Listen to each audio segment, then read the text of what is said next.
Live from New Delhi, you're watching DD India News Hour, India's voice to the world. I'm Siddharth Bharadwaj. Coming up in the next hour, India's President Droupadi Murmu meets President Mohammad Ould Ghazwani. Also addresses the Indian community in capital Nouakchott. India's External Affairs Minister Dr. S. Jaishankar terms the SCO heads of government meet in Islamabad productive. Says SCO needs to be able to adapt at responding to challenges facing us in a turbulent world.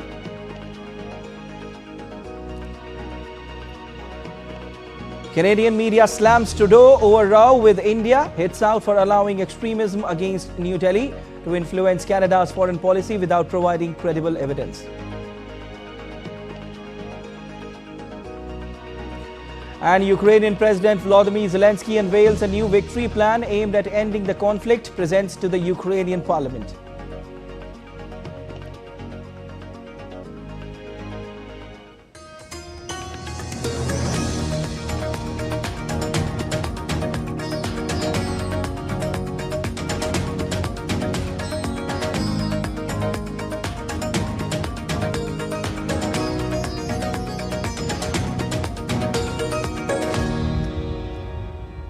On the second leg of her three-nation tour of Africa, India's President Droupadi Murmu arrived in Mauritania on Wednesday. President Murmu attended a community reception event in Mauritania's capital, Nouakchott, in fact, and addressing the Indian diaspora, President Murmu spoke on the similarities between the cultures of India and Mauritania. Mauritania के साथ हमारे संबंध सौहार्दपूर्ण और मैत्रीपूर्ण है। मुझे ये जानकर प्रसन्नता हो रही है कि मॉरिटानिया और भारत की संस्कृति में अनेक समानताएं हैं, जैसे कि पहनावा, विशेषकर महिलाओं के परिधान एक जैसा है, पूर्वजों के लिए सम्मान है, पारिवारिक संबंध मजबूत है, संयुक्त परिवार है, बच्चों को सामाजिक मूल्य सिखाया जाते हैं। मुझे जानकर प्रसन्नता हुई है कि मॉरिटानिया में भारत में बने फिल्में, टीवी धारावाहिक और भारतीय परिधान पसंद किए जाते हैं। President Murmu also said that India can contribute to Mauritania's development journey through different areas like human resource development, infrastructure, construction and digital innovation. बातचीत के दौरान मैं विभिन्न क्षेत्रों में दोनों देशों के लिए लाभकारी सहयोग को बढ़ाने की संभावनाओं के बारे में चर्चा करूंगी, जिसके लिए दोनों पक्षों को प्रयास करना है। भारत मानव संसाधन विकास, इंफ्रास्ट्रक्चर, निर्माण, कृषि, स्वास्थ्य, शिक्षा, स्किल डेवलपमेंट और डिजिटल इनोवेशन के माध्यम से मॉरिटानिया की विकास यात्रा में योगदान दे सकता है। Earlier, President Droupadi Murmu arrived in Nouakchott, the capital of Mauritania, on Wednesday. On her arrival, President Droupadi Murmu was received and greeted by the President of Mauritania, Mohammad Ould Ghazwani, and was accorded a ceremonial welcome. President Murmu met with the President Ghazwani at the Presidential Palace for bilateral talks. Foreign Minister of Mauritania also called on President Murmu.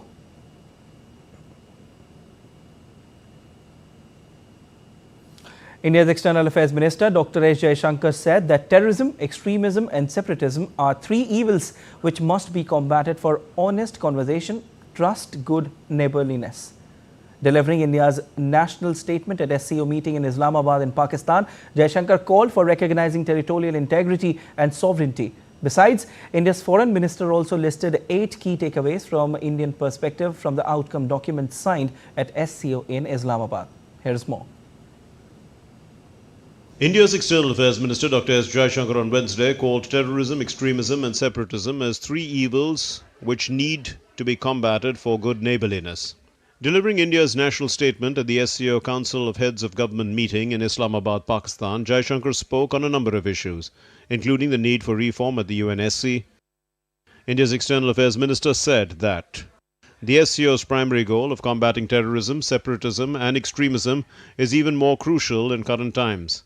It requires honest conversation, trust, good neighborliness and reaffirming commitment to SCO Charter, Jaishankar emphasized that cooperation must be based on mutual respect and sovereign equality, recognize territorial integrity and sovereignty, and be built on genuine partnerships, not unilateral agendas. Industrial cooperation can enhance competitiveness and expand labor markets.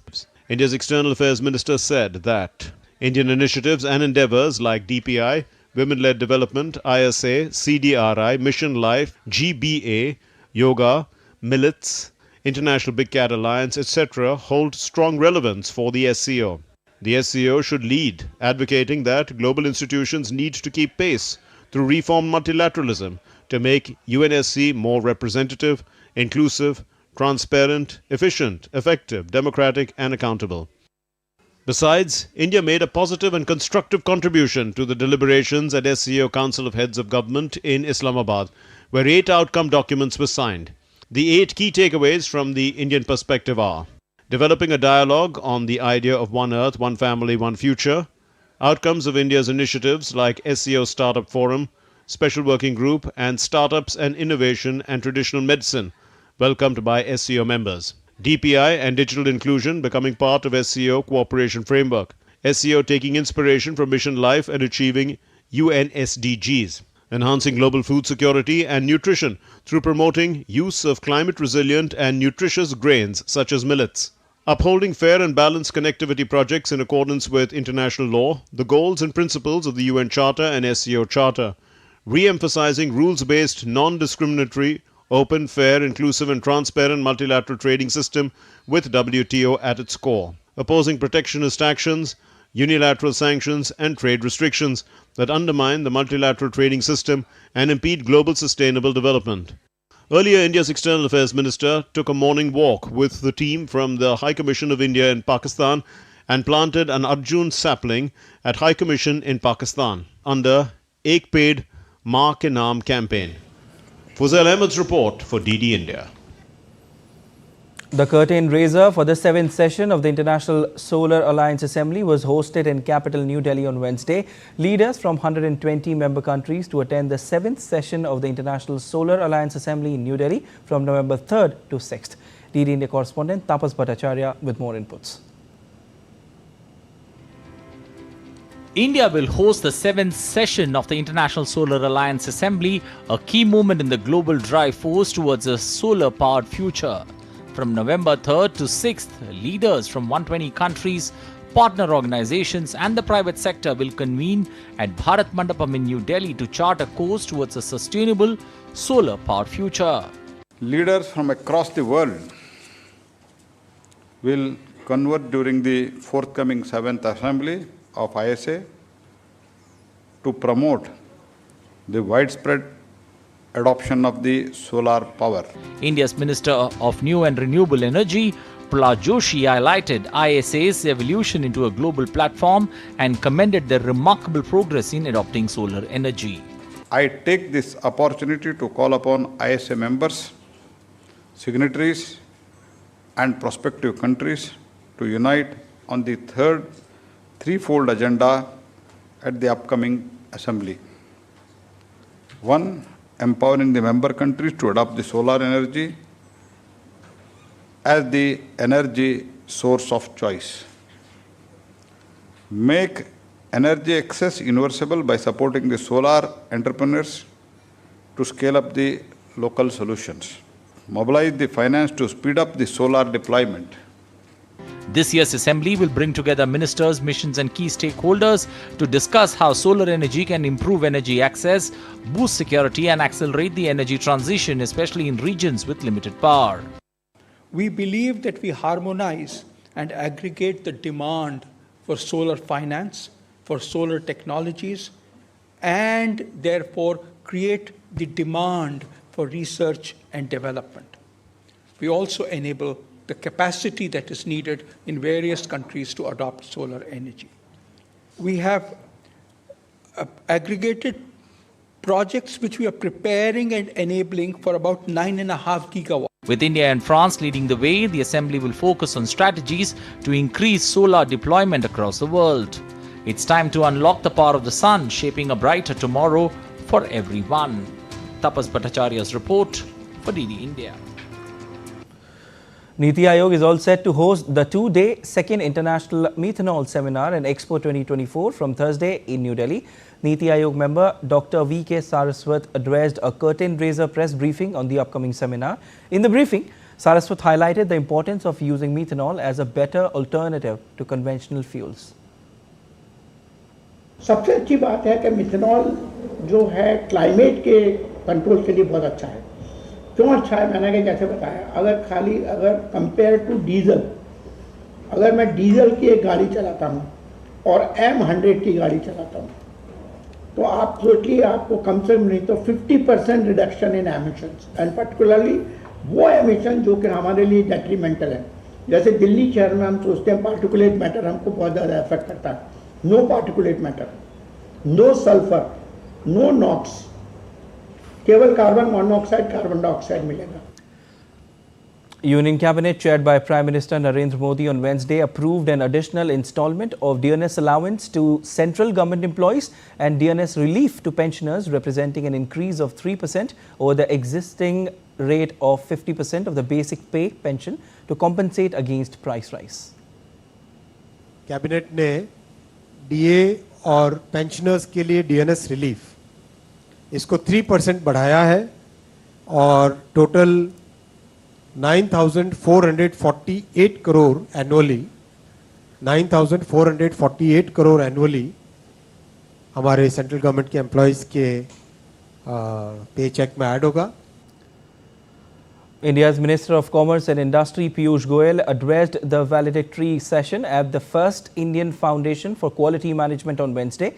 Emphasizing Modi government's efforts to build a quality ecosystem in India, he urged industry stakeholders to actively participate in positioning brand India as a symbol of excellence, where products made in India are recognized globally for their high quality.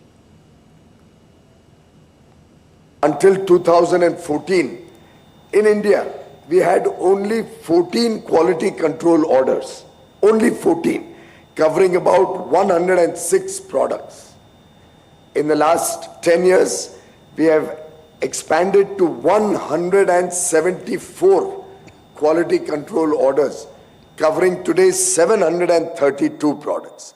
A 7x growth or a 6x growth in 10 years to ensure that more and more people become aligned with better quality standards. And still to come on DD India Live. Georgia reports record turnout as early voting begins in US battleground state.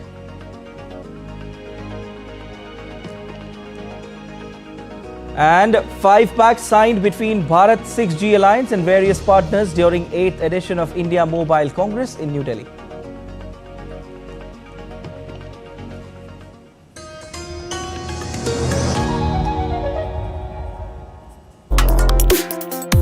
Complex issues, hidden agendas, twists and turns, strategic games. We think all dots are linked. We just need to connect them. Join me every week as I connect the dots to unravel hidden designs in statecraft, mysteries, and decode issues that matter to you. Watch Connecting the Dots with me at these times on DD India.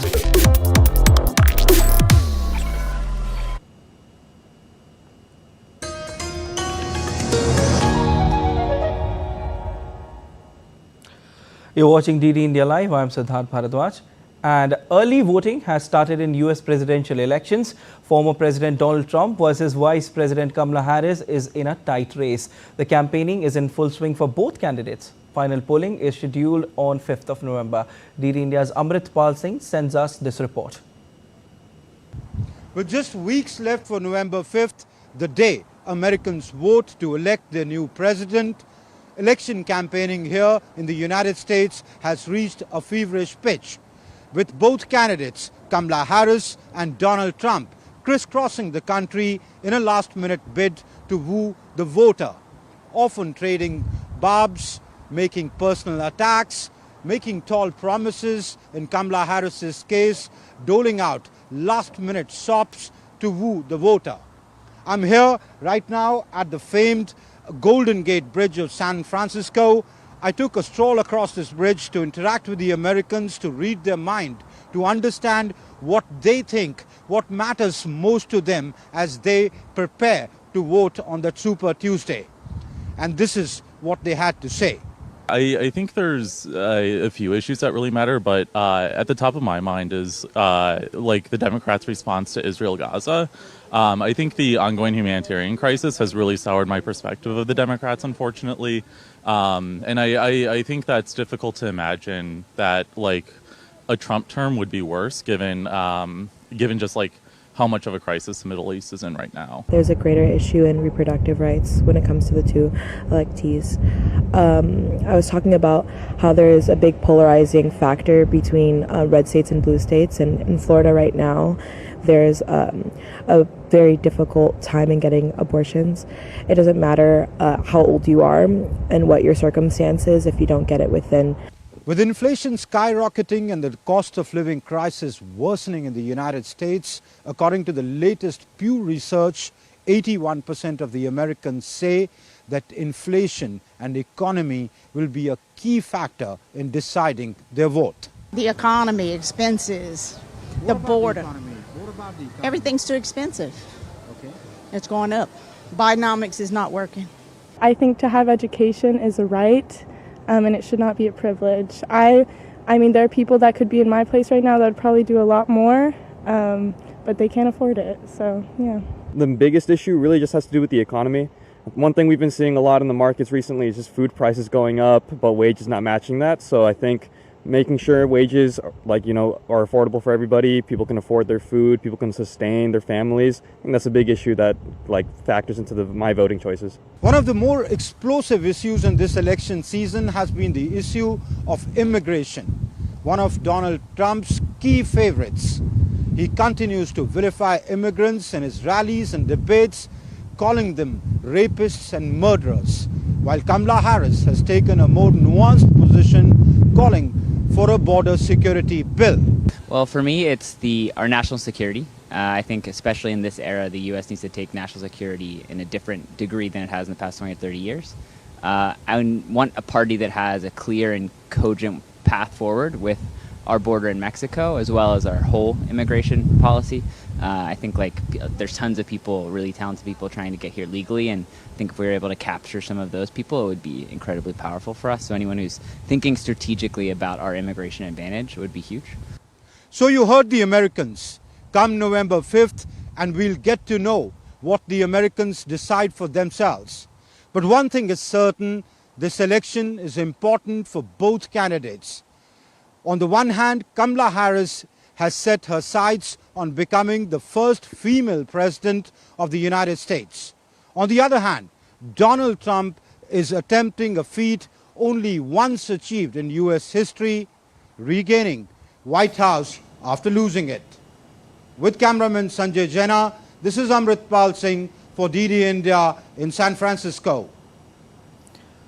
As tensions rise in the West Asia region, Britain and France have urgently convened a meeting at the United Nations Security Council to address the dire humanitarian crisis in Gaza. Consequently, Israeli military reported progress in delivering humanitarian supplies to northern Gaza with 50 trucks carrying essential items from Jordan. Amid these developments, Israel continues its military operations against Hezbollah in Lebanon and Hamas in Gaza, resulting in escalating violence and casualties. As the West Asia region continues to remain on edge, Britain and France have called an urgent meeting at the United Nations Security Council to discuss the humanitarian situation in Gaza. The continued military and Israel must take all possible steps to avoid civilian casualties, to allow aid into Gaza in much greater volume, and provide the UN and humanitarian partners the ability to operate effectively. Mr. Speaker, along with France, the UK will convene an urgent meeting of the UN Security Council to address this. Wednesday also saw humanitarian aid heading to northern Gaza. Israeli military administrative unit Kogat-A released a video showing humanitarian aid headed to northern Gaza. The unit said there were 50 trucks with equipment including medical supplies and shelter equipment from Jordan. Earlier, the United States said the humanitarian situation must improve or Israel could face potential restrictions on US military aid. Meanwhile, in the conflict zone, Israel continued its intense air and ground campaigns against Hezbollah in Lebanon and against Hamas in the Gaza Strip. Israeli Defense Forces launched an airstrike on Wednesday on the municipal headquarters in Nabatea, a major town in South Lebanon, killing the mayor and at least 5 others. In retaliation, a barrage of around 30 rockets were identified crossing from Lebanon into Israel on Wednesday, with the majority of the projectiles intercepted by Israeli air defense systems. Dheeraj Das's report for DD India. On to latest on Russia-Ukraine offensive, as Ukrainian President Volodymyr Zelensky unveiled his victory plan aimed at cutting down on conflict. The plan has been vociferously dismissed by Kremlin, urging Kyiv to sober up. This even when Russia claims to have taken down 2 more villages in eastern Ukraine. Amish of DD India gets us more. As the Russia-Ukraine war approaches the 1,000-day mark, Ukrainian President Volodymyr Zelensky has unveiled a new victory plan aimed at ending the conflict. This strategy, presented to the Ukrainian parliament on Wednesday, incorporates insights from Kiev's Western allies. On Thursday, he would present the plan to the European Union. We Ukrainians, together with our partners, must change the circumstances so that the war ends regardless of what Putin wants. We must all change the circumstances so that Russia is forced to peace. In response, Kremlin has stated that it's premature to offer a detailed commentary on Zelensky's proposal. However, they emphasized that Ukraine needs to sober up and recognize the futility of its current policies. There has been talks for many weeks about some peace plan. Most likely this is the same American plan to fight with us till the last Ukrainian, which Zelensky has now camouflaged and called a peace plan. Looks like this is the case. There is no other plan out there. Meanwhile, on the ground, reports indicate that Russian forces have captured 2 villages in the eastern Ukraine, marking a continued advance in the region. As the situation evolves, both military and diplomatic efforts are underway to address the ongoing crisis. With Amish Mahajan, Tanvi Taneja for DD India. 6G technology is 100 times faster than 5G. Are we moving much faster in the technology sector? 6G technology is the future and connectivity is the buzzword, and an international symposium was organized at IMC 2024. 5 MOUs were also signed between Bharat 6G Alliance and various partners. DD India's Anil Thomas has the details.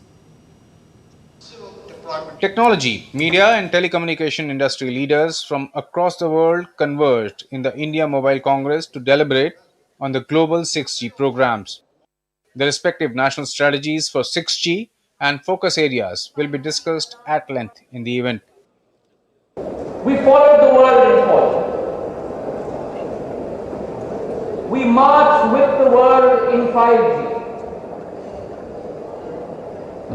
But when we work with all of you together across the globe, it is our aspiration that in collaboration with you, we will lead the world in 6G. India has achieved the fastest rollout of 5G networks globally. It now stands at the cusp of becoming the leading contributor to the 6G revolution. We have brought the various forums and institutions that are working on 6G already to come for an open dialogue, and the intent is to see how we can promote an open collaborative research by which India's requirements are embedded into what their thinking is. The international symposium also saw 5 new Memorandum of Understanding signed, taking the tally of overall MOUs signed by Bharat 6G Alliance to 8.